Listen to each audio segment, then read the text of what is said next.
तो देखिए स्टूडेंट्स, आज जो अपन टॉपिक देख रहे हैं वो कैश फ्लो का इलस्ट्रेशन नंबर 12 है।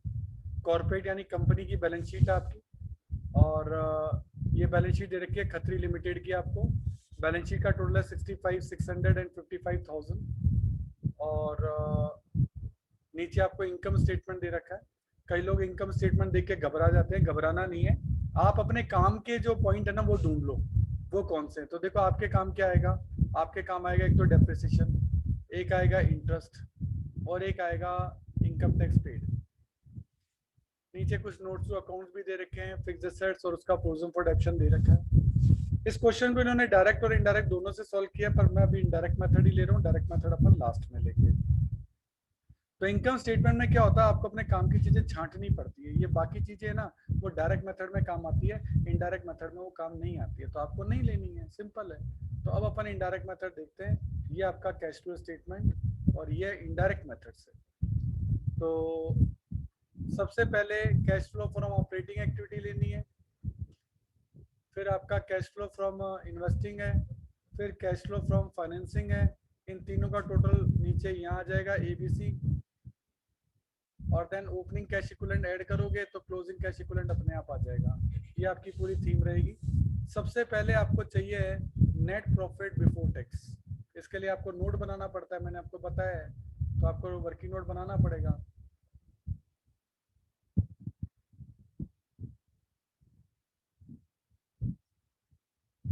तो देखो यहाँ रिजर्व एंड सरप्लस आपको दे रखा है, उसका क्लोजिंग माइनस ओपनिंग करो। ओपनिंग है 2015, तो 9,600 माइनस 7,000, ये आएगा 2,600। तो प्रॉफिट आफ्टर टैक्स आपका आ गया 2,600। अब इसमें आपको 4 आइटम ऐड करने पड़ते हैं, ध्यान देना। प्रॉफिट आफ्टर टैक्स आपका कितना आ गया, 9,600 माइनस 7,000, दैट इज 2,600। इसमें 4 आइटम ऐड करने पड़ते हैं, तो प्रोविजन फॉर टैक्स आपका कितना है, 1,400 रुपये। इसे आप ऐड कर दो तो ये आपका आ जाएगा 4,000। और कोई डिविडेंड रिजर्व इसमें दिया नहीं है, ये 4,000 जो है आपका प्रॉफिट बिफोर टैक्स कहलाएगा, इसीलिए यहाँ 4,000 रुपये जो है वो आपका लिखा गया है। अब हमें नॉन कैश आइटम वगैरह देखने हैं कि कौन कौन से हैं और क्या क्या एडजस्टमेंट आपको दे रखे हैं। यहाँ आपको दे रखा है डेप्रिसिएशन। डेप्रिसिएशन दे रखा है 4,000, ये आपका नॉन कैश एक्सपेंस है। और इंटरेस्ट जो आपने पेड किया ये नॉन ऑपरेटिंग है, क्योंकि ये फाइनेंस का खर्चा है, तो ये अपन को ऐड करना पड़ेंगे दोनों। ये देखो डेप्रिसिएशन और इंटरेस्ट आपके ऐड हो गए।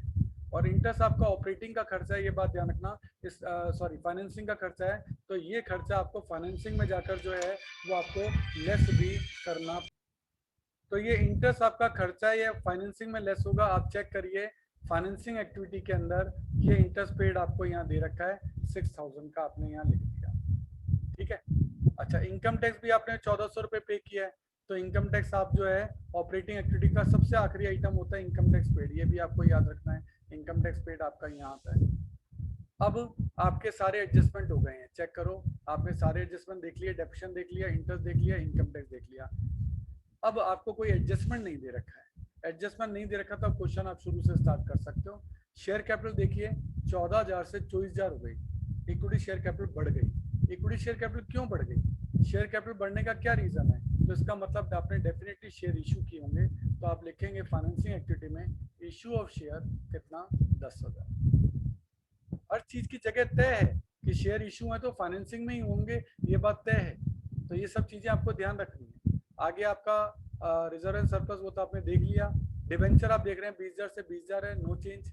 अब है ट्रेड पेबल्स यानी क्रेडिटर है, 14,000 से 12,000 हो गए, 2,000 रुपये करंट लायबिलिटी कम हो गई। अब ये ऑपरेटिंग एक्टिविटी में आता है।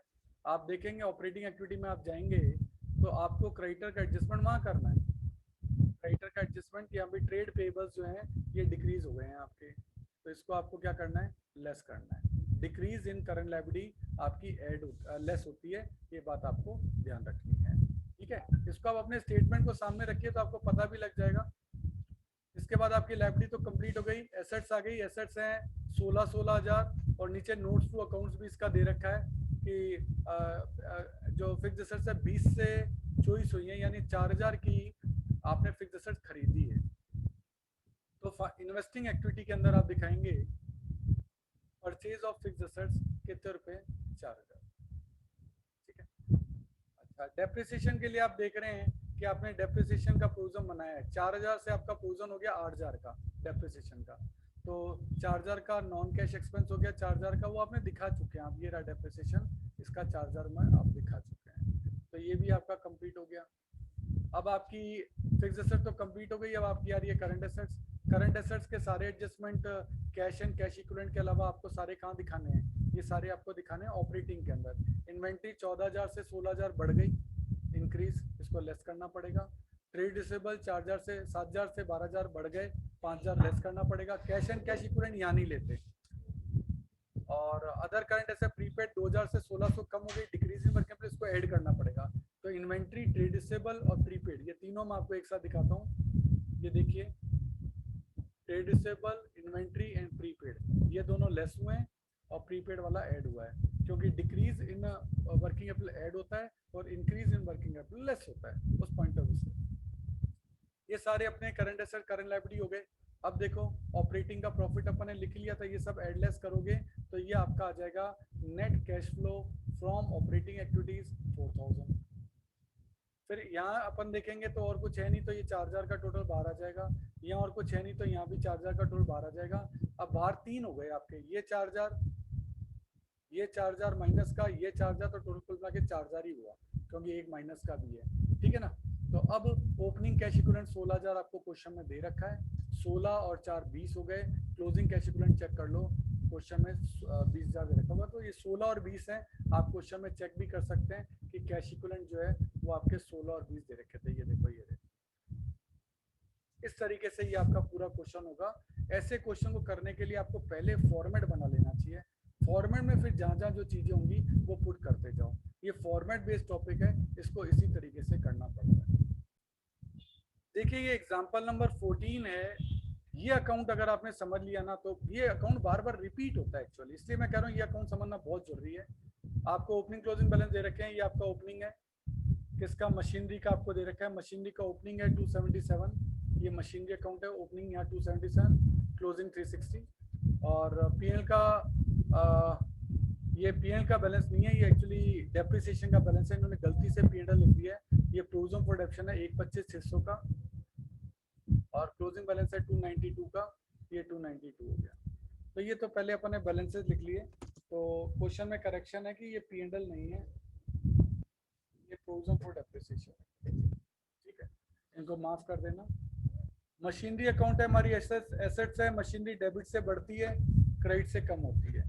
प्रोविजन फॉर डेप्शन आपकी लायबिलिटी है, ये आपकी डेबिट से कम होती है और क्रेडिट से बढ़ती है।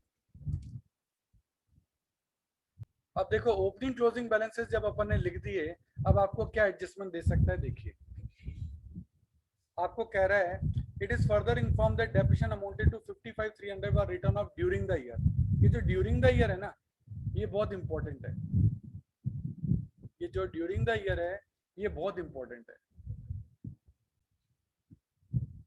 ये प्रोविजन फॉर डेप्शन नहीं है, ये पीएनएल ही है, ये एडजस्टेड पीएनएल अकाउंट बनाया है, ओपनिंग क्लोजिंग लिखे हैं। अब देखिए 55,300 का डेप्शन लगा है, तो 55,300 डेप्रिसिएशन है, डेप्रिसिएशन से मशीनरी की वैल्यू कम होती है, वो आप यहाँ लिखेंगे बाय डेप्शन। और ये डेप्शन आपका नुकसान भी है, तो पीएनएल की डेबिट साइड में आएगा 55,300। और मशीन जिसकी बुक वैल्यू 12,000 थी उसको 7,600 में बेच दिया, तो बेचा तो 7,600 से एसेट्स कम हो गई, और 12,000 की चीज 7,600 बेची तो आपको 4,400 का नुकसान हो गया, तो बाय पीएनएल 4,400 का नुकसान है, और ये 4,400 का नुकसान यहाँ डेबिट भी होगा। सारी एंट्री हो गई, क्रेडिट साइड का टोल करो, डेबिट साइड कम पड़ रही है, तो बैलेंसिंग फिगर में हमेशा परचेज निकलेगी, ये परचेज आपकी हो गई 150600 की।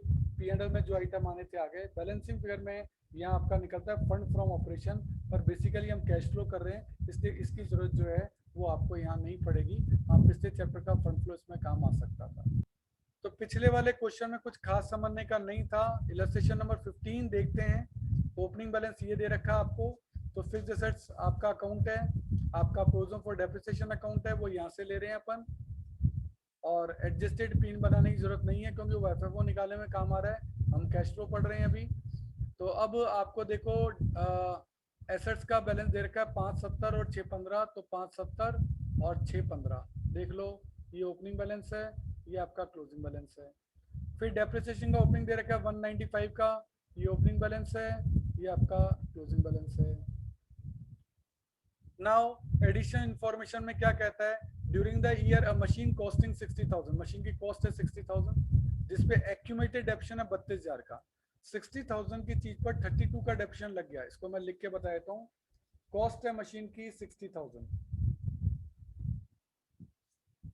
इस पे प्रोविजन फॉर डेप्रिसिएशन आपका लग गया 32,000 का, तो इसकी जो WDV बची वो बची 28 की, और उसको आपने बेच दिया 30 में।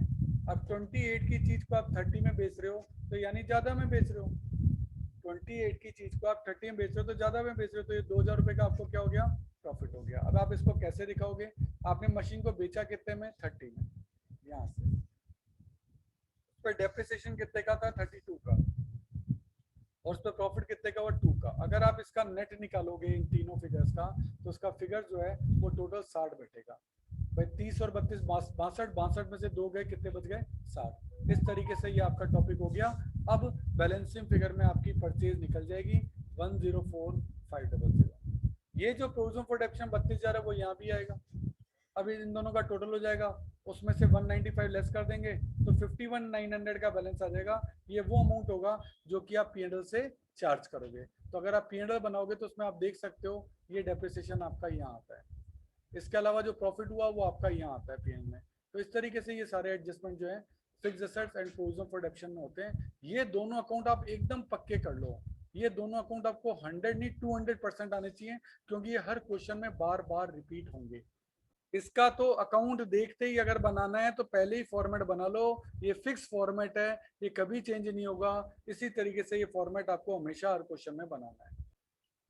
एक और अपन देख रहे हैं इसी टाइप का एसेट अकाउंट, इन्वेस्टमेंट अकाउंट देखेंगे। एग्जांपल नंबर 16 देख रहे हैं, इसमें ओपनिंग बैलेंस दे रखा है 3,40,000 और क्लोजिंग बैलेंस दे रखा है 2,80,000, 340 और 280 ओपनिंग एंड क्लोजिंग बैलेंस दे दिए आपको। ये नॉन करंट इन्वेस्टमेंट अकाउंट है, एक तरह से इन्वेस्टमेंट अकाउंट है, आप तो ये मानो।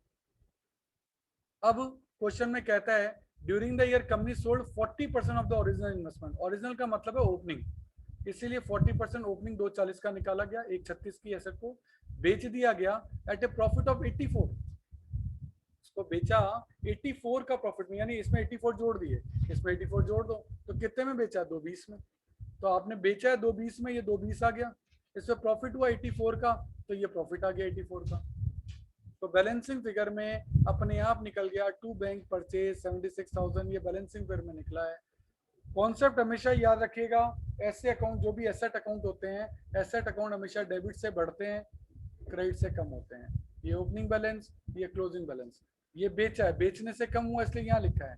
ये प्रॉफिट हुआ, प्रॉफिट से बढ़ा है इसलिए यहाँ लिखा है। और ये बैलेंसिंग फिगर में क्या निकला, परचेज निकला, और परचेज करने से भी बढ़ता है इसलिए यहाँ लिखा है। तो फिक्स फॉर्मेट है।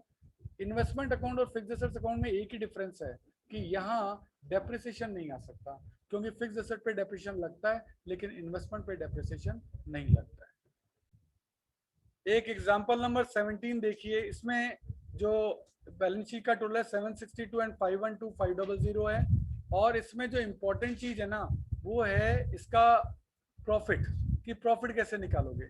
देखो P&L आपका 80,800 एंड 30,000 है, ठीक है, और 80,800 क्लोजिंग माइनस ओपनिंग किया तो प्रॉफिट आ गया 50,800, ठीक है। और आपने प्रोविजन फॉर टैक्स मेड कितना किया, तो ध्यान देना आपको प्रोविजन फॉर टैक्स अकाउंट इसके अंदर बनाना पड़ेगा। इनकेस इसने दे रखा है तो बहुत अच्छी बात, इसने नहीं दे रखा मैं बनाकर बता देता हूँ। तो प्रोविजन फॉर टैक्स का ओपनिंग क्लोजिंग देख लो एक बार। ओपनिंग है 22,500 और क्लोजिंग है 40,500, ठीक है। तो ये प्रोविजन फॉर टैक्स अकाउंट बना रहा हूँ, इसने क्वेश्चन में दे नहीं रखा है, बनाना चाहिए था वैसे। तो ओपनिंग बैलेंस है आपका 22,500 और क्लोजिंग बैलेंस है आपका 40,500, और क्वेश्चन में टैक्स के लिए कोई एडजस्टमेंट आपको नहीं दे रखा। तो जब टैक्स के लिए कोई एडजस्टमेंट नहीं होता तो अजम्पशन होता है, आमने सामने का अजम्पशन होता है। आमने सामने का अजम्पशन क्या, कि जो ओपनिंग बैलेंस है उसको सामने लिख दो कि ये तो आपको पे करना है, पिछले साल का जो प्रोविजन फॉर टैक्स है वो आपको इस साल पे करना है, और जो इस साल का है उसको आपको P&L से चार्ज करना है। 40,500, ये कहलाता है आपका टैक्स पेड, और ये आपका कहलाता है प्रोविजन मेड, और जो प्रोविजन मेड है वही यहाँ प्रॉफिट में ऐड होता है, इससे आपका नेट प्रॉफिट बिफोर टैक्स निकलता है। वापस बोल रहा हूँ, ये जो प्रोविजन मेड है यही आपका वर्किंग नोट में ऐड होता है। ये 40,500 हमेशा देख लेना, यही 40,500 ऐड होगा। और ये वाला जो टू बैंक है ना, ये होता है टैक्स पेड। ये टैक्स पेड ऑपरेटिंग एक्टिविटी का सबसे आखिरी आइटम होता है। देखो मैं आपको दिखाता हूँ, ये आपका ऑपरेटिंग, और ऑपरेटिंग में सबसे आखिर में आपका टैक्स पेड आएगा। ये देखो 22,500, ये फिक्स आइटम है। ये इसी तरीके से अपीयर होंगे जिनका कि आपको ध्यान रखना है। इस क्वेश्चन में यहाँ एडिशन इंफॉर्मेशन में डेप्रिसिएशन दे रखे हैं, land and building, plant and machinery और फर्नीचर। तो इन तीनों के अब आपको अकाउंट बनाने पड़ेंगे और डेप्रिसिएशन दिखाना पड़ेगा। देखो मैं दिखाता हूँ, ये देखो land and building, plant and machinery and furniture, और ये तीनों के डेप्रिसिएशन आपको यहाँ दिखाने पड़ेंगे। और इससे क्या होगा, बैलेंसिंग फेयर में सभी में टू बैंक परचेज निकलेगी। ये देखो फिक्स है, यहाँ बैलेंसिंग फेयर में टू बैंक करके परचेज निकलेगी। डेप्रिसिएशन आपको दे रखा है, और ये तीनों ही डेप्रिसिएशन आपका नॉन कैश एक्सपेंस है। ये तीनों ही डेप्रिसिएशन ऑपरेटिंग एक्टिविटी में आपके ऐड होंगे। ये देखो डेप्रिसिएशन, ये ऑपरेटिंग एक्टिविटी, इसमें तीनों डेप्रिसिएशन आपके ऐड हो रहे हैं। और जो तीनों परचेज हुई हैं वो आपकी इन्वेस्टिंग एक्टिविटी है, तो तीनों परचेज आपकी यहाँ आ गई। ये देखो इस तरीके से आपका काम जो है, तीनों अकाउंट बन गए और प्रोविजन फॉर टैक्स अकाउंट बन गया, ये सब चीजें हो गई। तो एडजस्टमेंट का तो सारा काम हो गया आपका। अब आप क्वेश्चन को देख सकते हैं शुरू से। अब आप देखो, ये ओपनिंग बैलेंस है, शेयर कैपिटल 3 लाख से 3,50,000 हो गई, यानी शेयर कैपिटल बढ़ गई यानी शेयर इशू किए। तो फाइनेंसिंग में 50,000 का इशू दिखाना पड़ेगा। ये फाइनेंसिंग, ये इशू ऑफ शेयर, और ये 50,000। और इसमें भी आपको एक बात बताता हूँ, इसमें सिक्योरिटी प्रीमियम आपका 0 से 30,000 हो गया, यानी प्रीमियम बढ़ गया। इसका मतलब आपने जो इशू किया है वो प्रीमियम पे किया है, तो ये 30,000 रुपये आपके पास और आए, तो ये 30,000 रुपये या तो इस 50,000 में जोड़ दो, और या सिक्योरिटी प्रीमियम अलग से लिख दो। वैसे जोड़ के दिखाना ज्यादा अच्छा रहता है कि इशू ऑफ शेयर 80,000 रुपये दिखा दो, वो ज्यादा अच्छा रहता है। इसके अलावा रिजर्व एंड सरप्लस है, उसके तो बैलेंसेस आपको यहाँ दे रखे हैं। ये reserve and surplus, security premium दिखा दिया। जनरल 45 से 65 हो गया, यानी जनरल में 20,000 रुपये ट्रांसफर किए गए, जनरल रिजर्व में 20,000 रुपये ट्रांसफर किए गए। तो ये 20,000 रुपये आपको नेट प्रॉफिट में ऐड करके दिखाने चाहिए थे, इन्होंने इसको यहाँ ऐड किया है। मैं आपको सजेस्ट करूंगा ये 20,000 रुपये आप यहीं ऐड कर दें जब आप वर्किंग नोट बनाए ना, क्योंकि वर्किंग नोट में मैंने 4 आइटम बताए हैं आपको, एक ट्रांसफर टू रिजर्व, एक प्रपोज डिविडेंड, एक एंट्रीम डिविडेंड, और एक प्रोविजन फॉर टैक्स। तो वो रिजर्व का आइटम इधर ही आता है ना, इन्होंने यहाँ ऐड कर रखा है। लेकिन ये 20,000 रुपये आप नीचे ऐड करें, वो ज्यादा अच्छा रहेगा। वैसे इससे आंसर पे कोई फर्क नहीं पड़ेगा, लेकिन इसकी पोजीशन है, P&L आप कर ही चुके हो।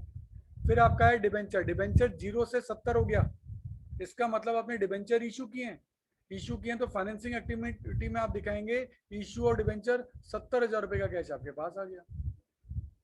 इसके अलावा लाइबिलिटी में और देखें, अब करंट लाइबिलिटी है, करंट लाइबिलिटी ये भी बढ़ गई और ये भी बढ़ गई। करंट लाइबिलिटी बढ़ने से वर्किंग कैपिटल कम होती है, ये ऐड होंगे, दोनों आइटम ऐड होंगे। ट्रेड पेबल, अच्छा शॉर्ट टर्म प्रोविजन तो नीचे दे रखा, तो केवल ट्रेड पेबल ऐड होगा।